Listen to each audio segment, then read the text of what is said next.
Yeah, that's a new one. I'd have to confirm. It's given me okay. Excellent.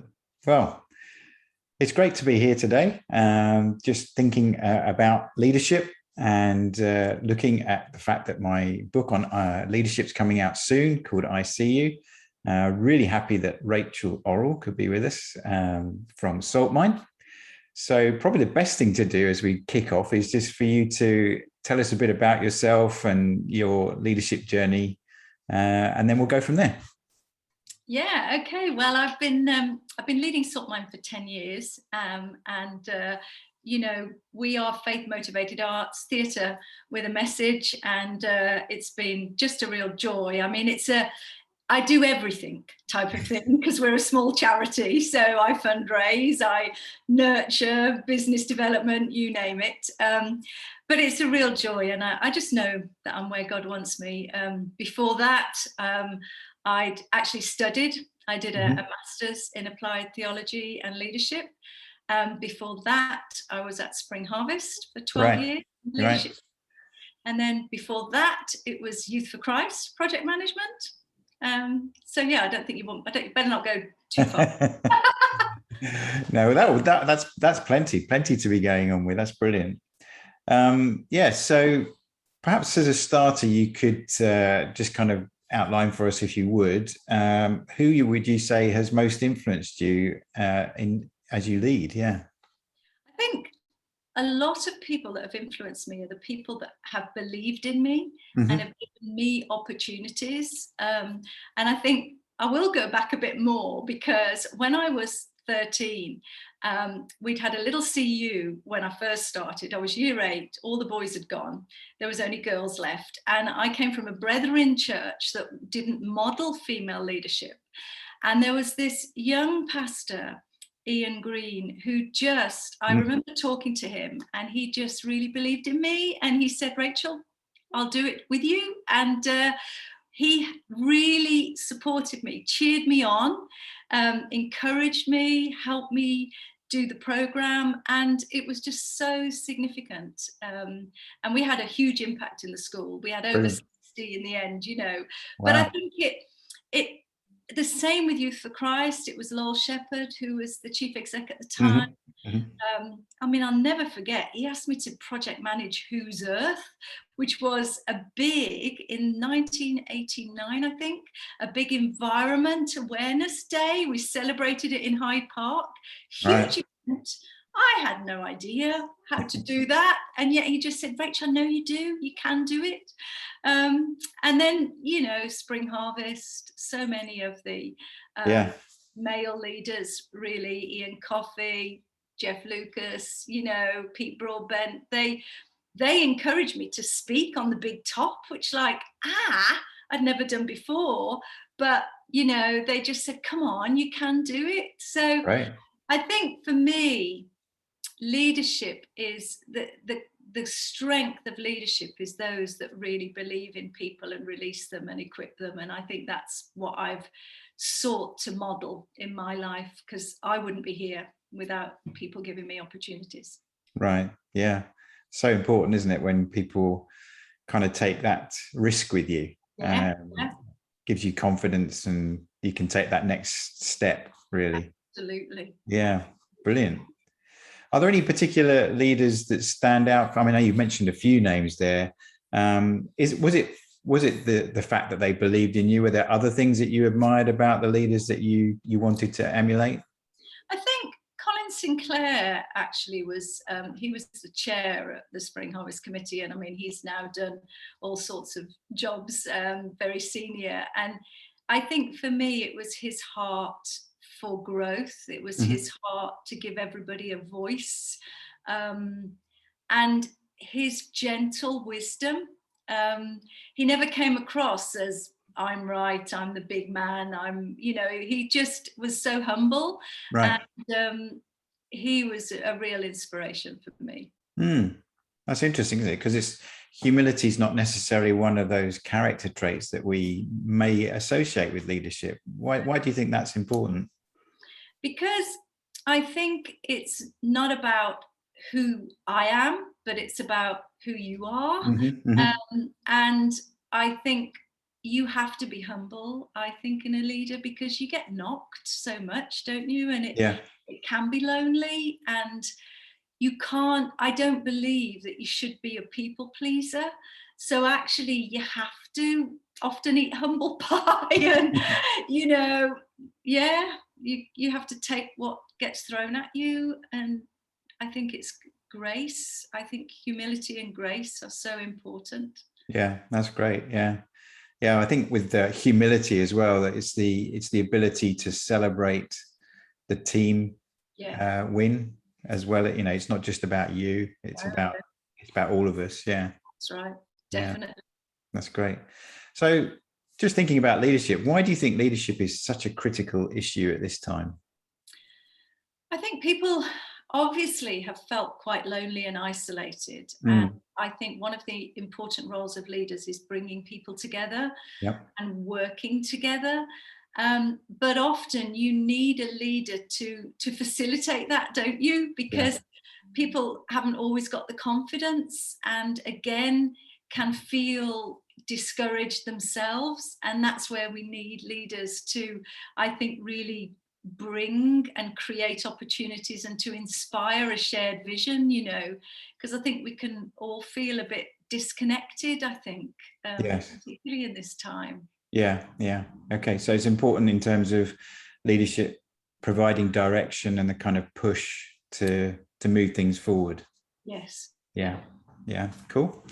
In the book I talk about a leader's motivation, and that kind of sounds like a strange thing. I know that Patrick Lencioni's written a book recently called The Motive, and he said, this is the book I wish I'd written 10 years ago. But what would you say, are the main motivations for you in terms of being a leader?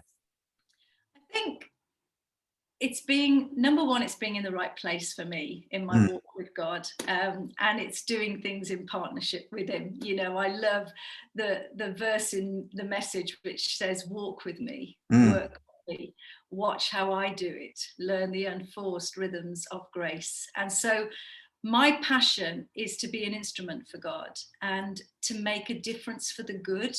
I don't want to just lead and achieve nothing. I want us to make an impact. I want us to bring about godly kingdom values. And, so for me, it's about walking with God, and it's about making a difference with him. Great. So would you say, it sounds to me, if I'm hearing you correctly, that you're saying that your leadership is bigger than you? Oh, absolutely. Absolutely. And I think I'll never forget on the Spring Harvest stage. This was a big conference, 4,500 people. It was the first time we were ever doing Good Morning Big Top, which was one of my sort of initiatives to bring all ages together. And I remember standing at the back. Suddenly I'd made sure everybody else was all right and hadn't really looked after myself. And I suddenly, about 5 minutes before it was about to start, was shaking in the back.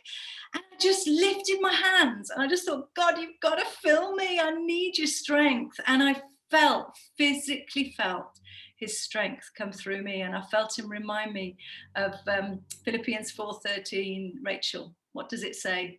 That I can do all things through Jesus Christ who gives me strength. That's definitely been a North Star verse for me, whenever I'm going into uncharted territory. Excellent. That's really good. Excellent. It's good that sometimes you just know you need to rely on something else, because you just can't do it yourself. That's right. No. So think about your own team leadership. What would be one or two of the things that you kind of, if you're talking to your younger self, just moving into leadership, that you would have said to them that now, that you wish you'd known then? I think, looking at the difference between praise and encouragement, that I think there's a real difference. We can naturally praise, which can be like a bit of an authentic reflux. Oh, you're great, you're wonderful, well done, and there's an importance that we cheer each other on.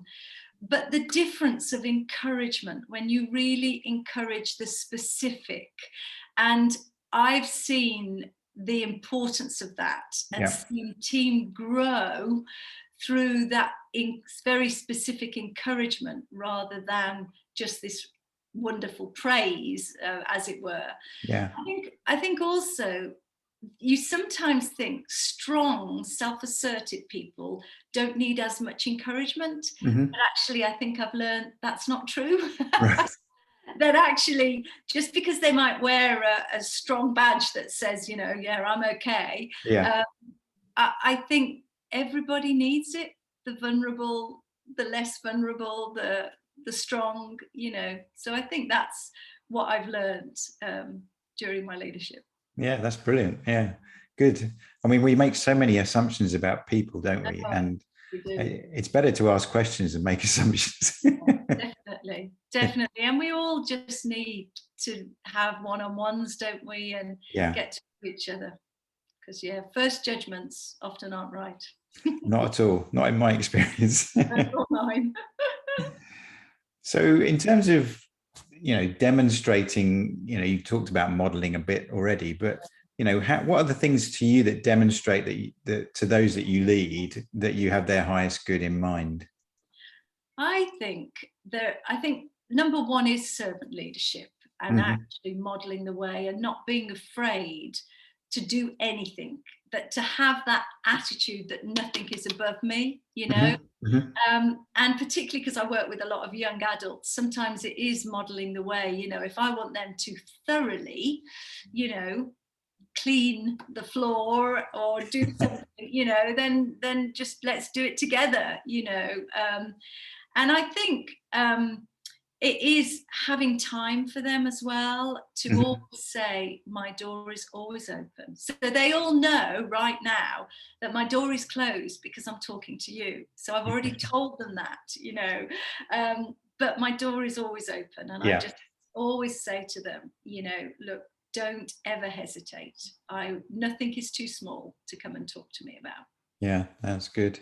It's good. You never know when those are going to be key moments, do you? Absolutely not. No.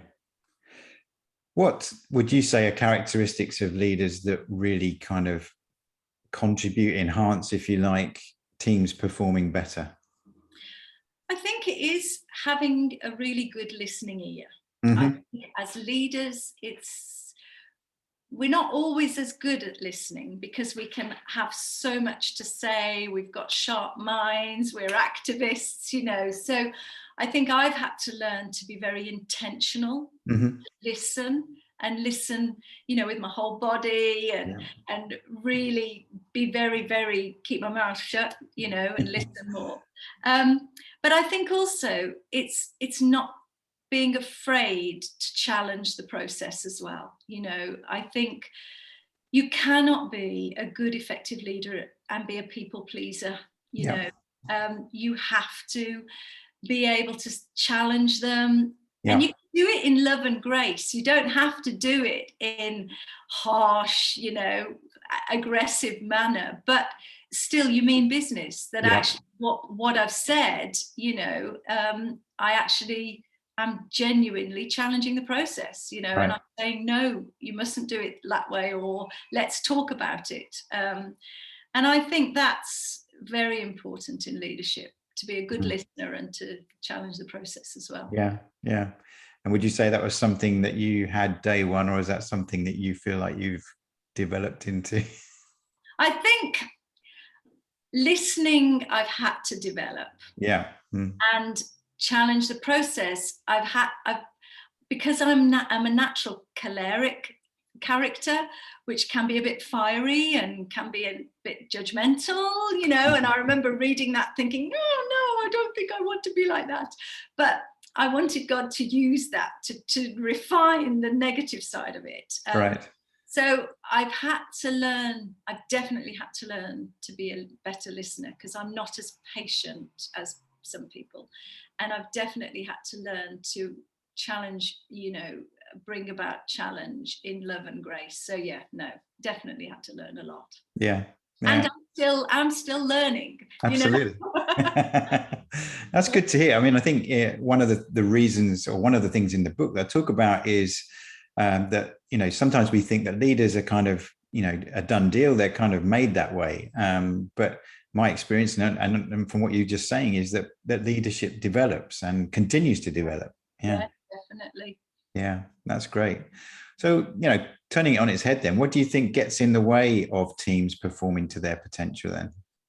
I think it is when people work in isolation. Mm-hmm. There is a lack of communication and a lack of sort of sharing the vision, a lack of encouragement. I think I'm using that word a lot, aren't I? But I think people can.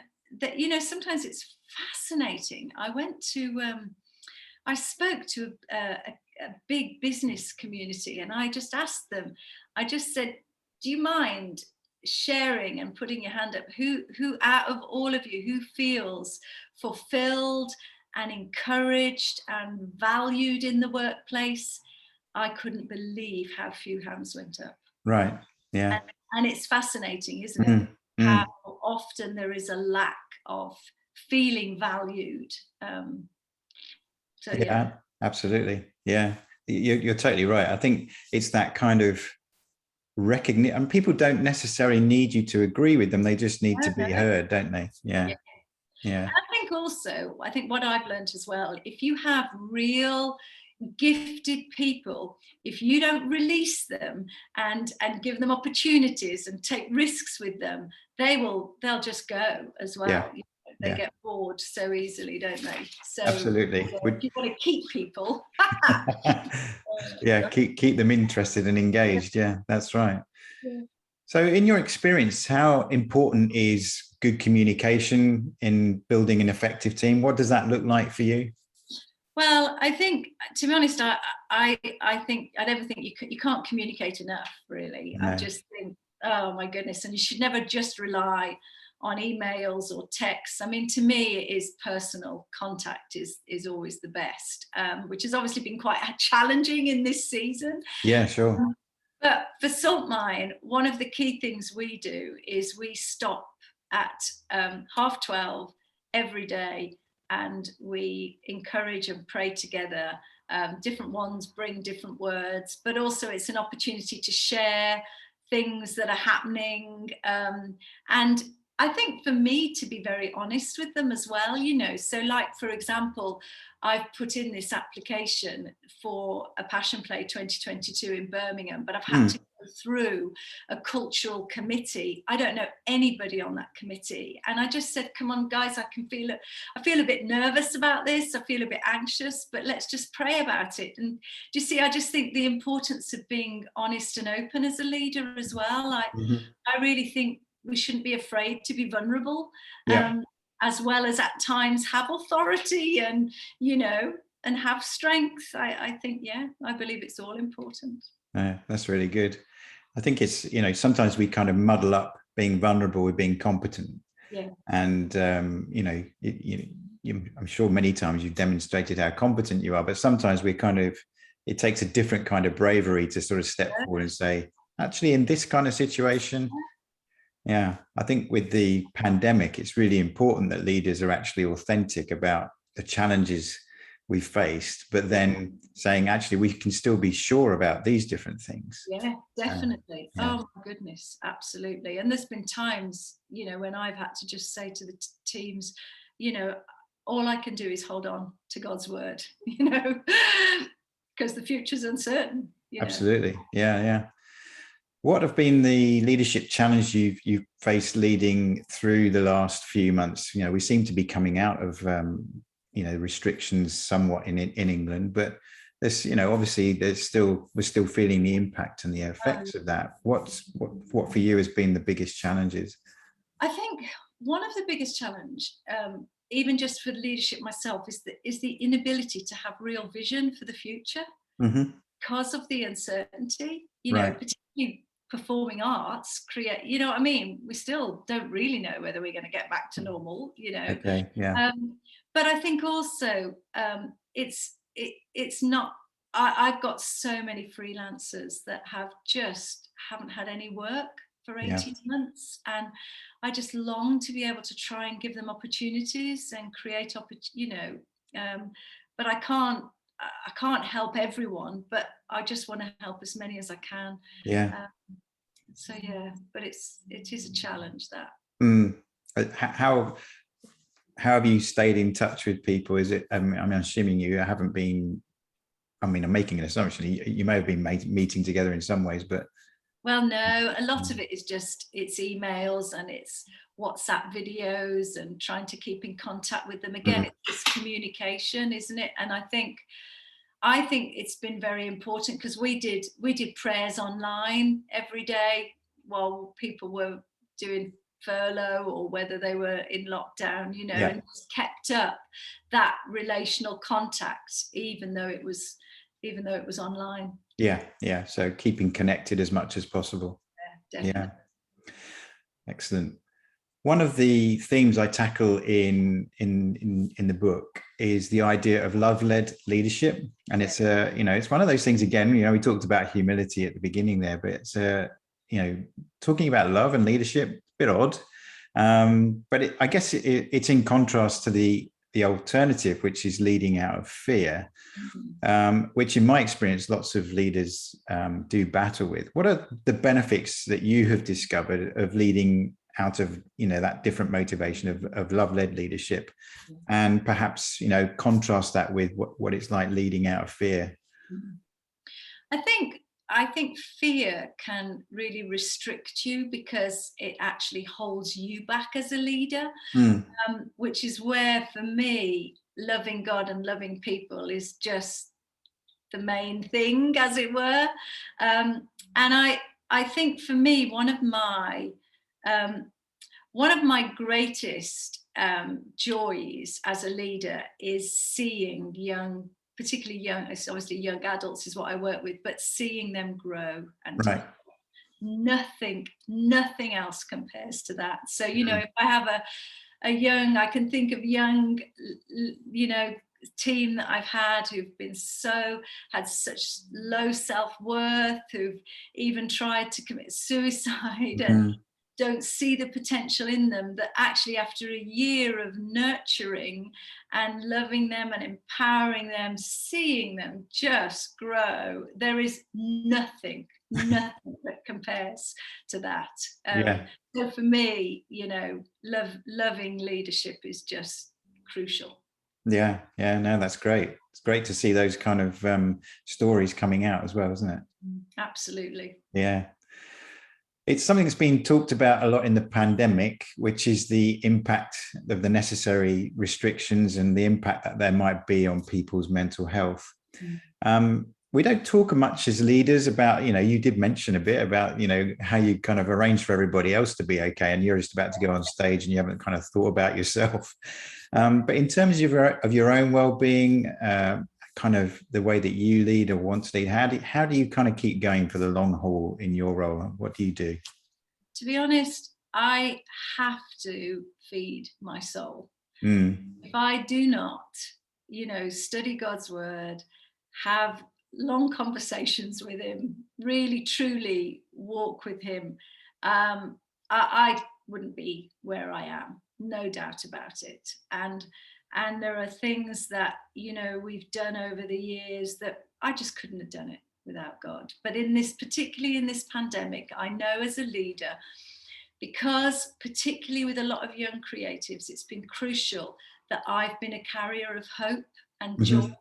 And you can see it, can't you, in people's faces? I think in a funny way, what I found with Zoom, I much prefer in contact. Contact. But when you're all on a screen, you really can see different faces and work out where they're all at, can't you? And so I think for me, I just know it's been so important.